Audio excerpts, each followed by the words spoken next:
The training facility on Zarian Prime had seen exactly 347 species pass through its doors over the last 2 millennia. I had personally overseen the education of 62 of those groups. And let me tell you something, not once, not even during the infamous Krell incident of 2287 when they accidentally imploded half the weapons lab, had I ever witnessed anything remotely close to what the humans were about to pull off. My name is Vorath, Senior Tactical Instructor for the Galactic Defense Academy, and the day the human cadets arrived, I honestly thought retirement was looking pretty good. There were 12 of them in total, 12 confused, eager, and spectacularly underprepared bipeds from a backwater planet that had only discovered faster-than-light travel approximately 8 months prior. 8 months! Most civilizations spent decades preparing their military candidates before even applying to the academy. But Earth? Oh no. They just showed up one day with a hastily assembled crew and a recommendation letter from Ambassador Threx, who apparently owed humanity some kind of favor involving a rescued merchant vessel. The leader of their little group was a woman named Lieutenant Kira Voss, tall by human standards, with short dark hair and eyes that seemed to constantly calculate trajectories even when she was standing still. Next to her stood Corporal James Park, their demolitions expert, who had the unsettling habit of smiling whenever someone mentioned explosive yields. Then there was Specialist Maria Santos, a woman so quiet you could forget she existed until she suddenly solved an equation that had stumped everyone else in the room. The rest of the squad included Tech Officer Dylan Reed, Medical Officer Aisha Kimani, Communications Specialist Lucas Brennan, and 6 others whose names I honestly struggled to pronounce correctly for the first 3 weeks.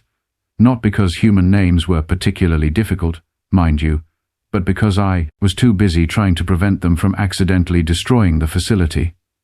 Their first day began in Lecture Hall 7, where I traditionally gave my welcome speech. 300 seats arranged in ascending rows, holographic displays ready to showcase 2,000 years of military tactical evolution, and atmospheric controls set to accommodate 15 different biological requirements. The humans filed in, looking around with the kind of wonder usually reserved for hatchlings seeing their first sunrise.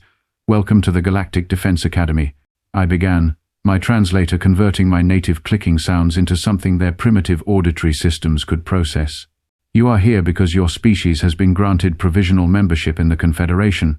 This is a privilege earned through demonstrated potential, not guaranteed success."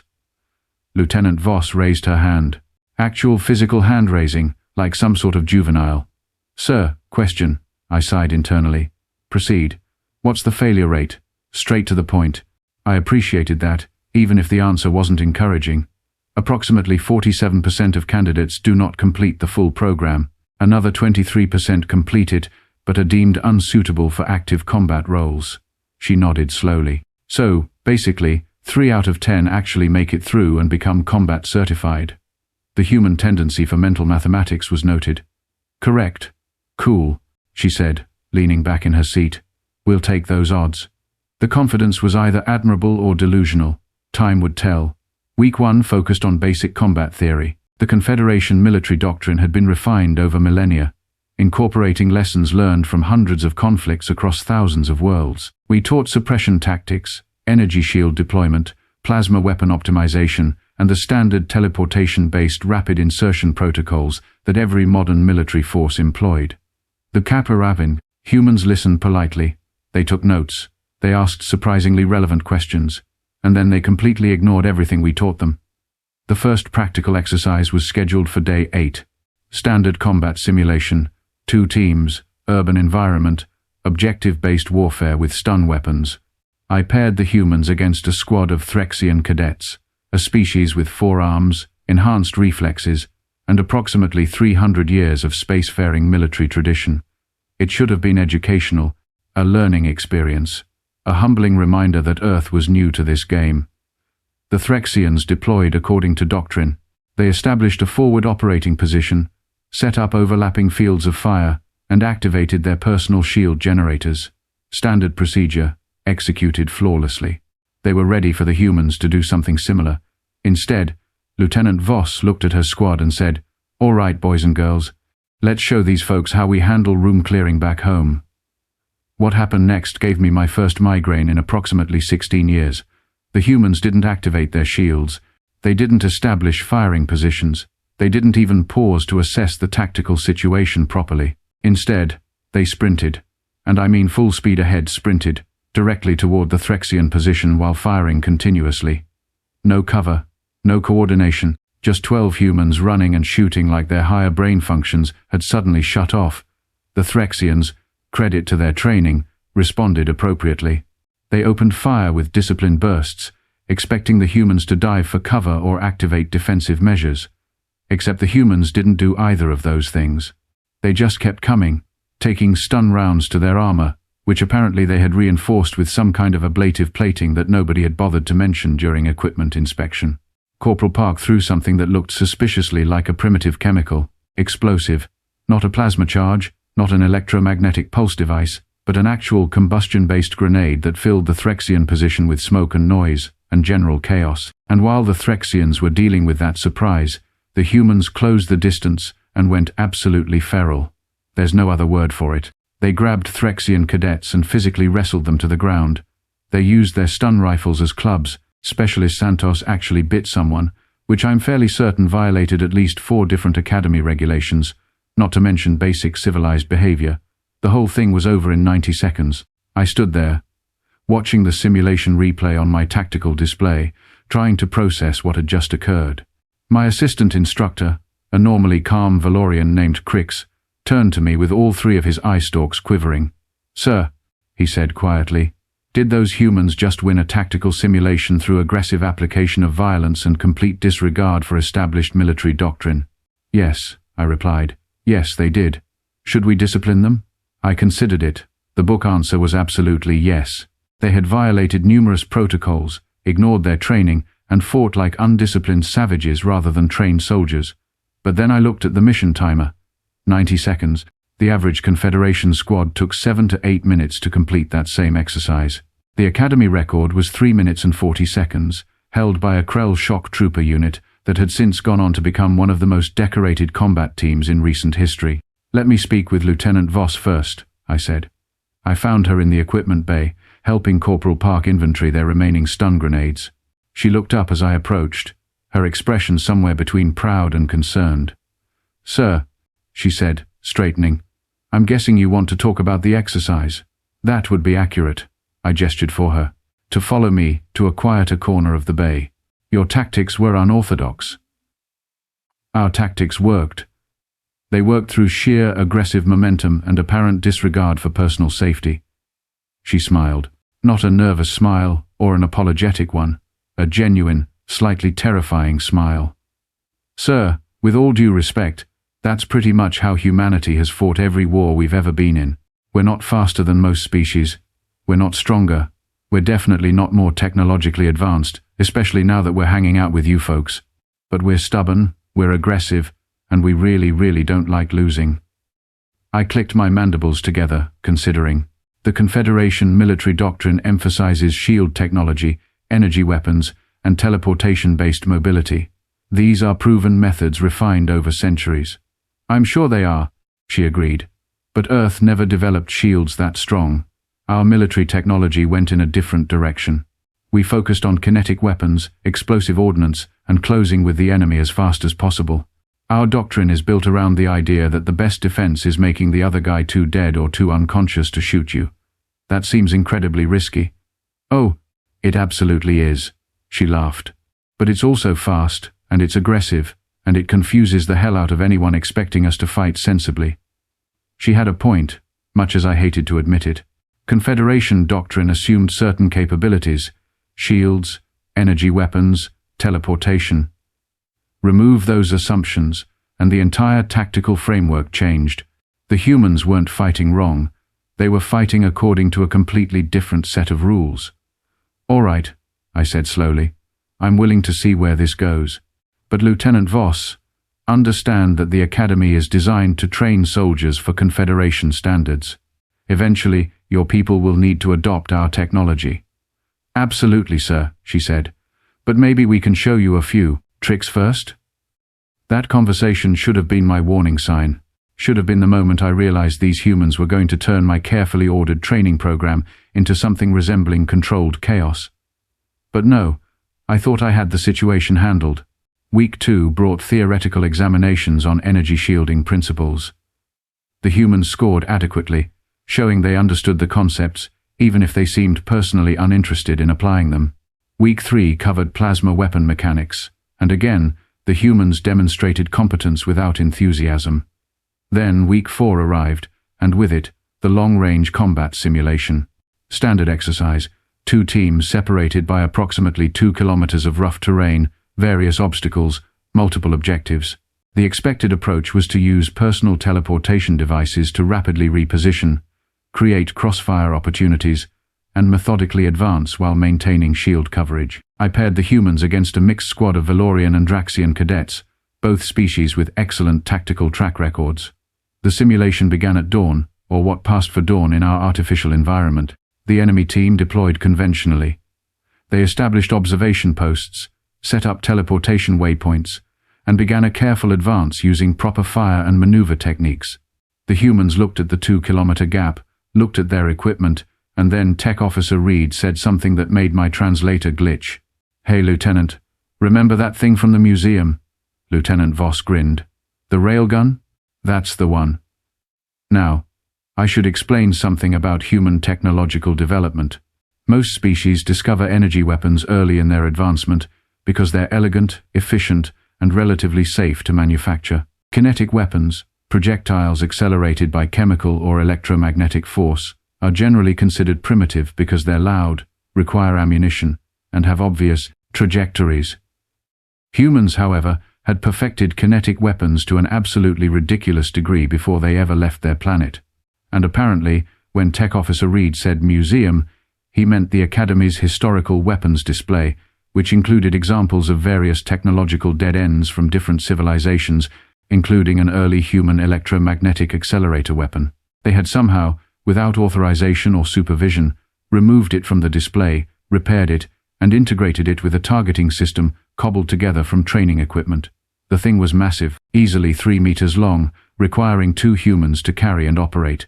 It looked like something a barbaric civilization might mount on a primitive armored vehicle, and frankly, I was shocked it even powered on. Medical Officer Kimani set up a spotting position with long-range optics, calling out coordinates. Tech Officer Reed and Specialist Santos mounted the railgun on an improvised tripod, while the rest of the squad provided what they called overwatch, which apparently meant pointing their weapons at anything that moved. The enemy team had no idea what was about to happen. They were teleporting from cover to cover, professionally executing their advance, probably feeling quite confident about their tactical superiority. Then the railgun fired. The sound was ungodly. Not the clean, efficient hum of a plasma weapon or the subtle whisper of a particle beam. This was a thunderous crack that echoed across the entire simulation area and probably registered on seismic monitors 3 levels down. The projectile, a magnetically accelerated slug of dense metal moving at approximately 6 kilometers per second, crossed the 2-kilometer distance in less time than it takes to blink.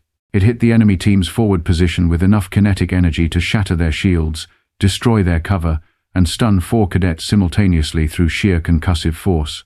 Before the enemy team could recover, before they could even process what had hit them, the humans fired again and again. 6 shots in total, each one precisely targeted, each one completely bypassing the shield technology that the Confederation had spent centuries perfecting. The simulation ended with the enemy team in full retreat, and the humans laughing like this was the most entertaining thing they had done all month.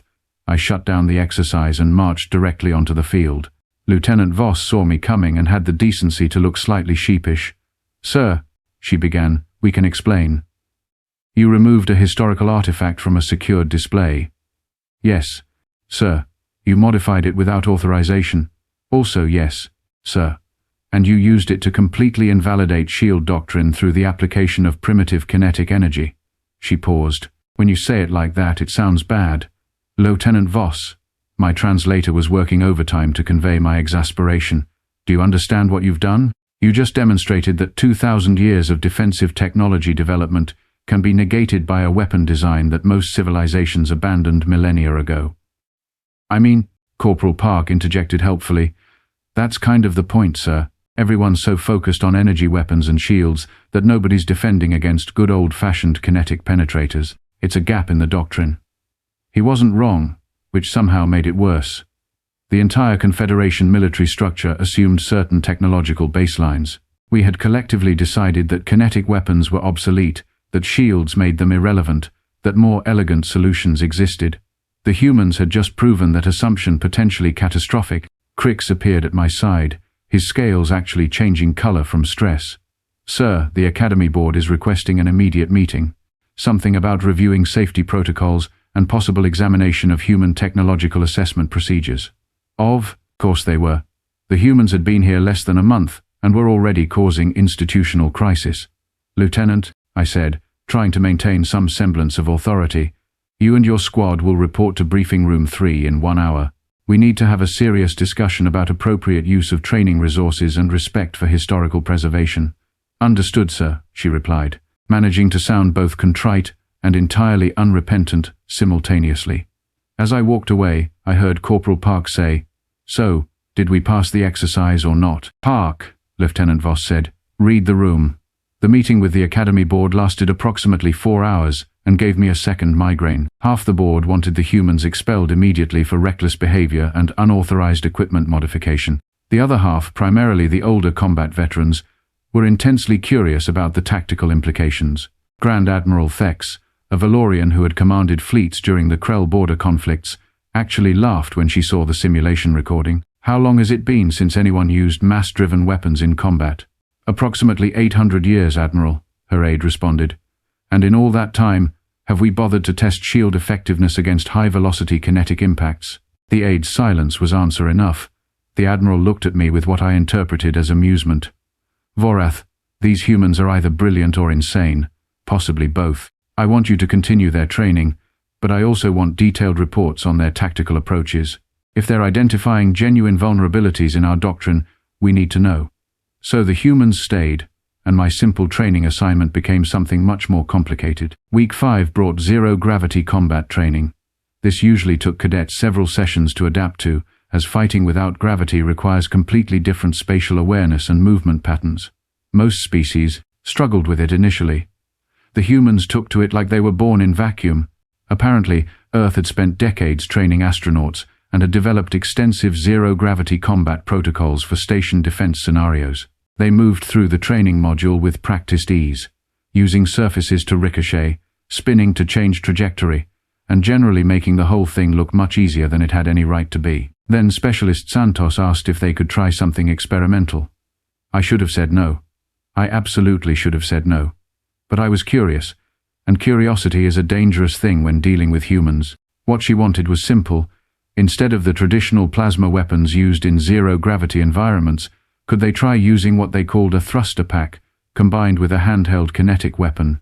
The theory, as she explained it, was that in zero gravity, every action had an equal and opposite reaction. Firing a kinetic weapon would provide thrust in the opposite direction, allowing for rapid course corrections without relying on standard thruster systems.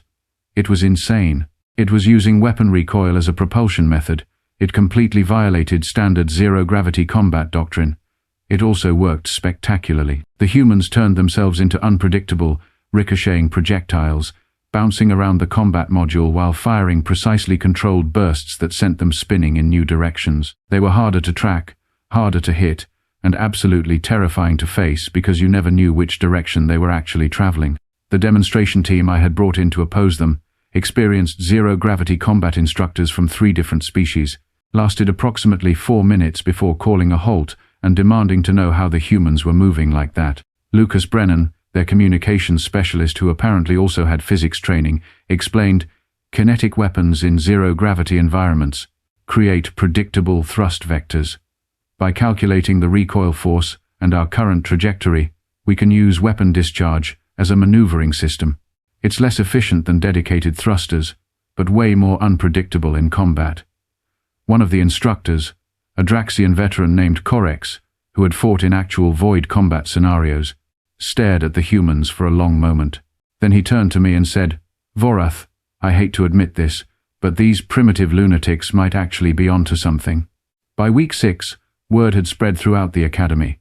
The humans, those backwards newcomers from a species that had barely discovered faster-than-light travel, were systematically challenging established tactical doctrine with their strange fixation on outdated technology and aggressive borderline suicidal combat approaches. Other cadets started requesting joint training exercises just to see what the humans would do next. Instructors who had been teaching the same curriculum for decades suddenly found themselves questioning assumptions they had held for years. And I, Senior Tactical Instructor Vorath, found myself writing reports that made me sound either like a madman or a prophet, depending on who was reading them. The humans weren't trying to revolutionize anything. They were just fighting the way they had always fought, using the tools they understood, applying the lessons learned from centuries of warfare on a single, violent, creative planet. They brought railguns to an energy weapon fight.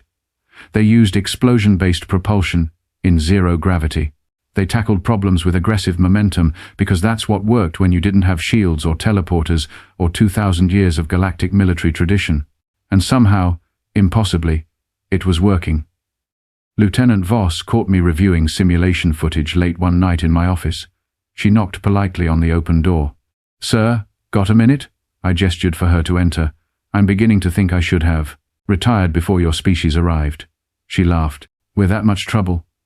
"You're complicating decades of established training protocols," I said, but without heat. "However, you're also demonstrating tactical flexibility that most cadets never develop. So yes, you're trouble, but you're interesting trouble." She sat across from me, looking at the holographic displays showing various combat simulations. "Can I ask you something, sir?" "Proceed. Why does the Confederation use teleportation so heavily in combat?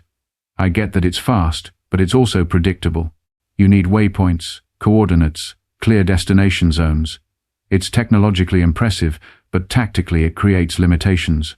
I considered how to answer that. Teleportation became standard because it solved so many tactical problems.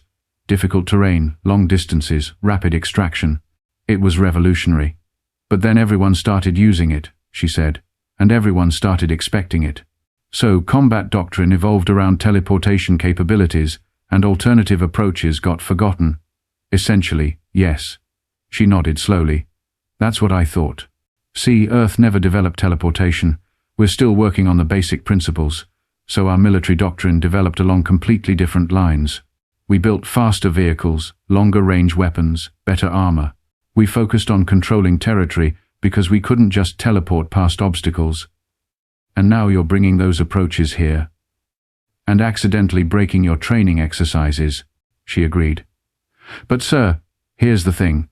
What happens when you fight an enemy that doesn't use teleportation, or one that has teleportation jammers, or one that simply attacks in ways that standard doctrine doesn't account for?" It was a good question, one that made me uncomfortable because it suggested vulnerabilities we might not have considered. "The humans are going to continue causing problems, aren't they?" I said. She grinned. "Sir, we haven't even gotten to the interesting stuff yet." That's when I knew, with absolute certainty, that the second half of their training was going to be even more chaotic than the first. Week 7 began with what should have been a straightforward lesson on advanced energy weapon modifications. I had planned a nice, calm, theoretical session covering plasma capacitor efficiency and beam focus optimization. The kind of class where cadets took notes, asked technical questions, and nobody tried to weaponize museum exhibits. Dylan Reed raised his hand approximately 11 minutes into the lecture. "Sir, why don't Confederation weapons have a stun setting that actually works at range?" I blinked at him, confused by the question. "Our stun weapons are effective up to 40 meters. "Right. But that's basically point-blank range in a real firefight," he pressed. "Earth police forces developed stunners effective at 200 meters back in 2089. Why haven't you folks done something similar?" Crix, who was assisting with the lecture, made a gurgling sound that his translator rendered as mild offense. "Our stun technology is perfectly adequate for standard engagement scenarios." "Sure," Reed agreed, "if you're teleporting into close quarters. But what if you can't teleport? What if you need to neutralize targets without killing them from actual distance?" It was a fair point that nobody had really considered because, well, we could just teleport closer if needed. The humans were doing it again, asking obvious questions that had obvious answers, except suddenly the answers didn't seem quite as solid as they used to. Lieutenant Voss stepped in before I could formulate a response. "What Reed is getting at, sir, is that your doctrine assumes certain capabilities are always available. Teleportation for mobility, shields for defense, close-range energy weapons for offense. But military operations don't always go according to plan. Equipment fails, situations change, and backup options matter. Your species seems remarkably focused on contingency planning, I observed. That's because our equipment failed constantly for the first 200 years of modern warfare, Corporal Park interjected cheerfully. Guns jammed, radios died, vehicles broke down. We learned pretty fast to have backup plans for our backup plans. Aisha Kimani, their medical officer who had been quietly observing, added, Human military history is basically one long story of things going catastrophically wrong and people figuring out how to win anyway. We're excellent at adapting because we've had to be. The conversation was derailing my lesson plan, but I had to admit it was more engaging than my prepared material. All right, if human forces are so focused on contingency and adaptation, show me.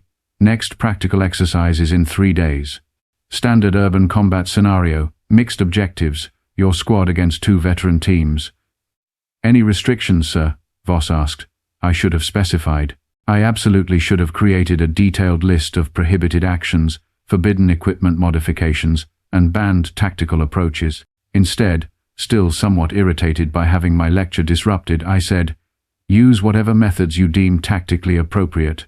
Crix's eye stalks went rigid. He knew, even if I didn't consciously realize it yet, that I had just made a terrible mistake. The humans exchanged glances, and several of them smiled in a way that made my secondary stomach clench with preemptive dread. Understood, sir, Lieutenant Voss said. We'll be ready. The next 3 days were suspiciously quiet. The humans attended classes, completed their assignments, and behaved with unusual discipline. They were planning something, obviously, but I couldn't figure out what. Security reported no unauthorized access to equipment bays or training facilities. They weren't modifying weapons or removing historical artifacts. What they were doing, I discovered later, was studying. Not combat manuals or tactical theory, but the Academy's infrastructure itself, maintenance schedules, power distribution networks, environmental control systems, and communication relay positions. All publicly available information that nobody ever paid attention to because why would you? The exercise began at 0600 hours in Urban Combat Zone 12. A sprawling mock city covering approximately 4 square kilometers. The opposing teams consisted of 16 veteran cadets from various species, all of whom had completed multiple training rotations and knew the zone intimately. The humans had 12 people and absolutely no business winning this engagement. Standard rules applied. Stun weapons only, objectives scattered throughout the zone, points awarded for objective capture and opponent neutralization. First team to reach 60 points won. Expected duration was 4 to 6 hours based on previous exercises. The veteran teams deployed conventionally, establishing control of key intersections and high-value objectives. They set up overlapping fields of fire, positioned observers on elevated structures, and prepared for a methodical advance. The humans split into 4 groups of 3 and immediately disappeared into the infrastructure, not into buildings or alleys, but into the actual infrastructure. Maintenance tunnels, ventilation shafts, power conduits, and service access points that most people forgot even existed. Within 15 minutes, they had vanished from every sensor and observation post. The veteran teams waited for contact, and continued waiting while nothing happened, and the humans remained completely invisible. 23 minutes into the exercise, the lights went out in the entire southern sector. Not flickering or dimming, but instant complete darkness as someone cut primary power to that grid section. The veteran teams activated night vision equipment, standard procedure, except night vision.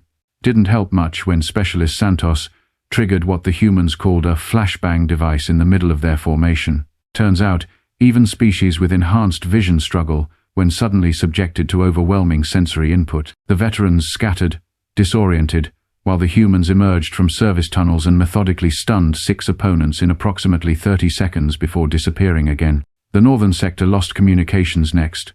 Every relay, every transmitter, every coordination system suddenly went silent. The veteran teams tried to regroup using hand signals and direct visual contact, but that's difficult when your opponents control the infrastructure and know exactly where you are while you have no idea where they might be. Corporal Park appeared on a rooftop, fired 4 shots that missed intentionally but revealed his position, and waited until the veterans diverted forces to pursue him. Then he dropped into a maintenance shaft and was gone before anyone reached his location. Classic misdirection, executed perfectly. Meanwhile, Lieutenant Voss and 2 others were methodically capturing objectives in sectors the veterans had abandoned to hunt park. No dramatic firefights, no heroic charges, just efficient movement through areas nobody was watching because they were busy responding to diversions elsewhere. Tech Officer Reed did something incredibly illegal with the zone's environmental controls, flooding an entire building with harmless but obscuring vapor that rendered energy weapon targeting systems nearly useless. When the veterans tried to clear the building, they walked into Maria Santos and Lucas Brennan, who had set up a perfect crossfire using the vapor as concealment. The exercise ended 41 minutes after it began, with the humans holding 58 points and the veteran teams in complete tactical disarray. I stood in the observation center, watching the replay while trying to process what had just occurred. The humans hadn't won through superior firepower or better equipment. They had won by treating the entire training zone as a weapon, using infrastructure as cover, communications blackouts as force multipliers, and environmental controls as tactical assets. Grand Admiral Thex, who had been watching from the command level, descended to my position. Vorath, in your professional assessment, what just happened? Sir, the humans treated this as asymmetric warfare, I said slowly, working through my thoughts. They were outnumbered and facing veteran opponents, so they refused to engage on conventional terms. Instead, they controlled the environment, disrupted communications, and forced their opponents to fight blind while they maintained information superiority. And how did they learn Urban Zone 12's infrastructure so thoroughly? They studied maintenance records for 3 days, sir. The Admiral made a sound I couldn't interpret. They studied maintenance records. Not tactical manuals, not previous exercise recordings, but infrastructure documentation. Apparently, that's standard procedure for human special operations forces, I explained, pulling up the post-exercise report that Lieutenant Voss had already submitted. They call it area familiarization, and it includes everything from building layouts to power grids to communication networks. The logic is that knowing the environment is as important as knowing enemy positions. Fascinating, Admiral Thex said, and she actually sounded impressed. Most species focus exclusively on combat capabilities and ignore everything else. The humans are fighting 3-dimensionally, using resources nobody else considers weapons. Crix approached hesitantly. Sir, the veteran teams are requesting a rematch. They feel the humans gained unfair advantage through exploitation of zone systems. Exploitation implies they broke rules, the Admiral countered. Did they break any rules? No, sir, but they certainly violated conventional tactical expectations. Good, Admiral Thex said firmly. Expectations are what get you killed in real combat. Schedule that rematch, but inform the veteran teams they're now permitted to use any tactics they observe from the humans. Let's see who adapts faster. The rematch happened 4 days later, and this time the veteran teams tried to apply human tactics. They studied the infrastructure, they planned disruptions, they attempted asymmetric approaches. The humans still won, but by a much narrower margin, because now they were facing opponents who had learned from the first encounter. The exercise became a beautiful chaos of infrastructure, exploitation, environmental manipulation, and constant adaptation, as both sides tried to outmaneuver each other through increasingly creative methods. Afterward, something remarkable happened. The veteran cadets approached the humans not with resentment but with curiosity. They wanted to learn. They wanted to understand how a species with inferior technology and less experience could compete with, and sometimes defeat, forces that should have had every advantage. Lieutenant Voss, to her credit, was more than willing to share. Look, we're not better fighters than you folks, we're really not. But we're scrappy and we're creative, and we've spent our entire military history fighting opponents who had advantages we couldn't match. Better equipment, more soldiers, superior positioning, whatever. So we learned to win through different means, such as, asked Corex, the Draxian zero-gravity instructor who had been impressed by their thruster pack tactics. Deception, misdirection, environmental exploitation, psychological warfare, she listed. Anything that levels the playing field or creates advantages where none should exist. Earth had this military theorist named Sun Tzu, who wrote about winning battles before they're fought. That's what we try to do, make the enemy fight our fight, on our terms, using our methods. The conversation spread throughout the academy. Instructors started incorporating infrastructure considerations into their lessons. Cadets from other species began questioning tactical assumptions they'd never thought to examine. The entire training program was evolving, not because anyone ordered it to change, but because the humans had demonstrated that alternatives existed to established doctrine.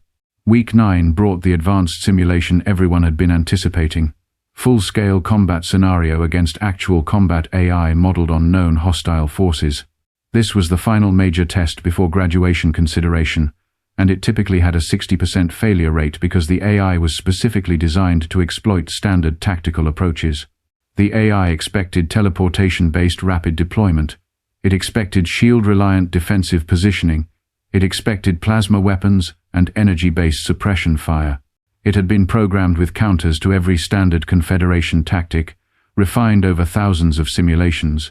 It had absolutely no idea what to do with 12 humans who brought railguns, kinetic explosives, and a complete disregard for how space combat was supposed to work.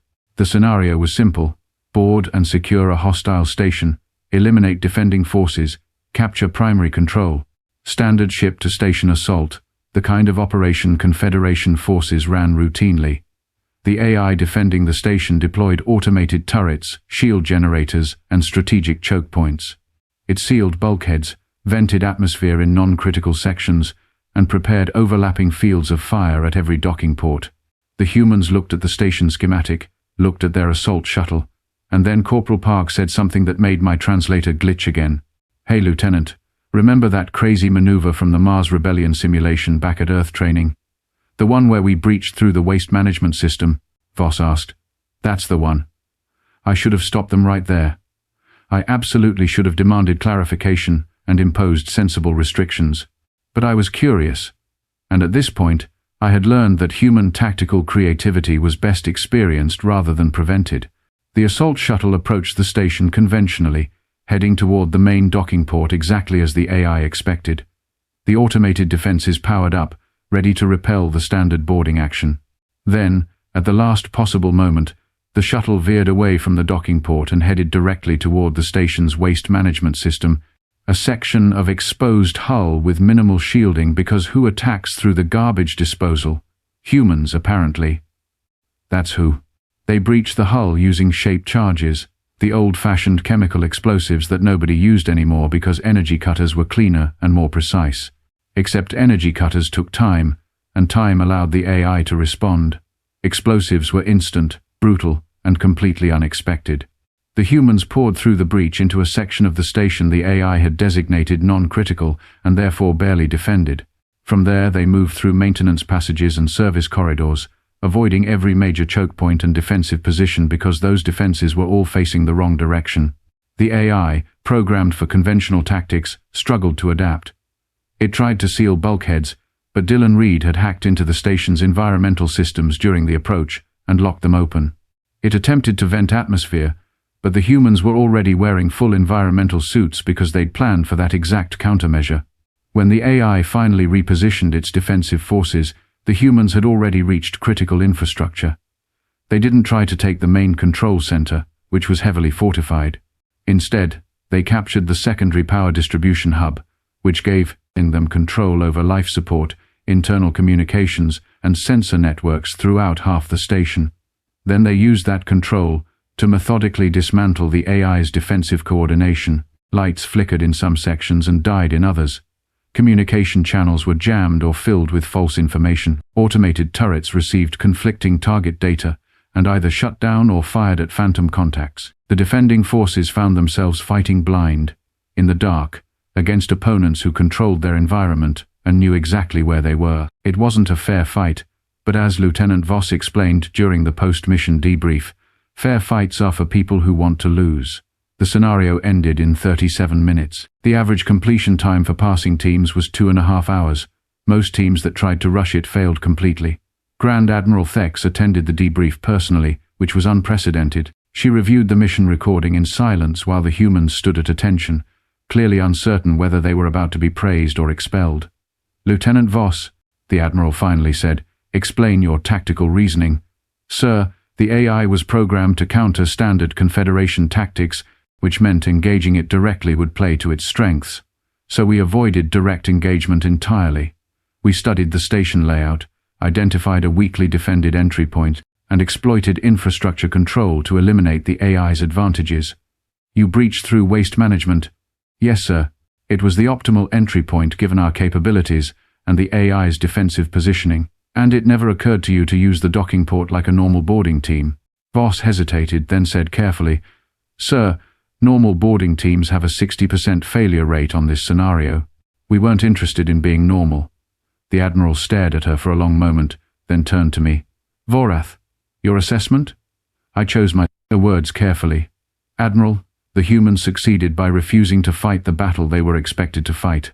They identified the scenario's assumptions about Confederation capabilities and deliberately avoided meeting those expectations. It's unconventional, it violates established protocols, and it worked spectacularly." "Indeed," she agreed. "And that's exactly the kind of thinking we need more of." She addressed the humans directly. "Your approach to combat is chaotic, unpredictable, and frequently disrespectful of 2,000 years of military tradition. It's also effective, creative, and demonstrates adaptability that most Confederation forces lack. You've exposed vulnerabilities in our doctrine, challenged assumptions we didn't know we were making, and frankly made my instructors work harder than they have in decades." Park whispered something to Santos, who elbowed him sharply in the ribs. "You're graduating," Admiral Thex continued. "All of you. Not just graduating, but graduating with distinction. And you're being assigned to a new unit, one specifically tasked with developing unconventional tactics and training other Confederation forces in adaptive combat methods." Lieutenant Voss looked stunned. "Sir, we've only been here 9 weeks. The standard program is 6 months." "The standard program is designed for species who need to learn basic combat principles," the Admiral explained. "You already know how to fight. You just fight differently than we do, and that difference is valuable. We're not trying to make you into standard Confederation soldiers anymore. We're trying to learn from you while teaching you how to integrate with our forces." It was unprecedented, revolutionary even, and it said something profound about the Confederation, that we could recognize the value in approaches that contradicted our established methods. The remaining training period focused on integration rather than indoctrination. The humans learned teleportation, technology, shield operation, and energy weapon systems, not to replace their existing capabilities, but to supplement them. They taught classes on infrastructure exploitation, asymmetric tactics, and adaptive problem-solving. Other species began adopting hybrid approaches. Threxian cadets started studying maintenance records before exercises. Valorian teams practiced operating without teleportation to develop alternative mobility skills. Draxian units experimented with kinetic weapons as supplements to energy systems. The entire academy was changing, evolving, becoming something more flexible and dangerous than it had been before 12 humans arrived and started breaking all our expectations. On their final day, I found Lieutenant Voss in the observation deck, watching new cadets run through exercises that now incorporated human tactics alongside traditional Confederation methods. "You've fundamentally altered how we train soldiers," I told her. "That's not something many people accomplish in a lifetime, and you did it in 3 months." "We just showed you our perspective," she said. "Earth fights differently because we had to. We didn't have shields or teleporters or energy weapons, so we got creative. Turns out, creativity is pretty useful, even when you do have advanced technology." "What will you do now?" I asked. "Your new unit will be forming soon." She smiled that dangerous human smile. "We're going to keep causing problems, sir. Respectfully, of course. We'll teach anyone who wants to learn, challenge anyone who needs challenging, and generally make sure the Confederation doesn't get too comfortable with its assumptions." "Comfortable assumptions are what get you killed." "Exactly," she agreed. "Admiral Thex understands that. You understand that. Hopefully, the whole Confederation will understand that eventually. Until then, we'll keep showing up with railguns when everyone expects plasma weapons and breaching through waste management when everyone's watching the front door." I clicked my mandibles. In what I had learned was the closest my species could come to laughing. "The galaxy is not ready for humanity." "Sir," she replied, "the galaxy was never ready for anybody. That's what makes it interesting."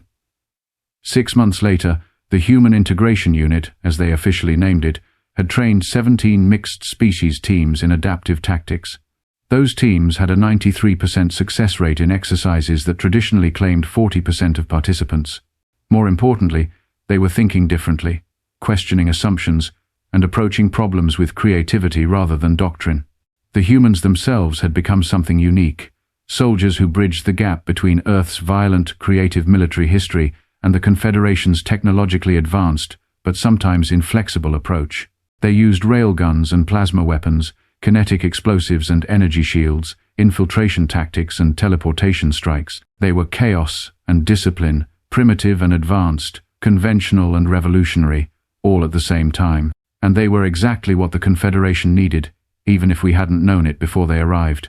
The final report I submitted to the Academy Board concluded with a simple observation. Humanity brought railguns first and learned about teleporters later, because that's the order their technology developed.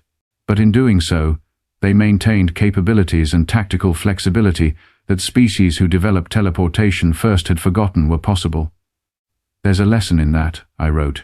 Advanced technology is powerful, but it's not the only answer.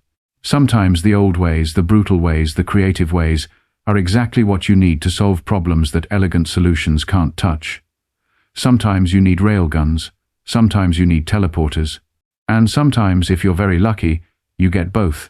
The galaxy learned that lesson from 12 humans who refused to fight the way they were supposed to fight, and we're all better for it, even if they did give me multiple migraines and fundamentally restructure our entire military training doctrine in the process. Especially because they did that, actually, because comfortable assumptions are what get you killed, and humanity, more than any species I've ever encountered, refuses to let anyone stay comfortable for long. And honestly, that's exactly what we needed.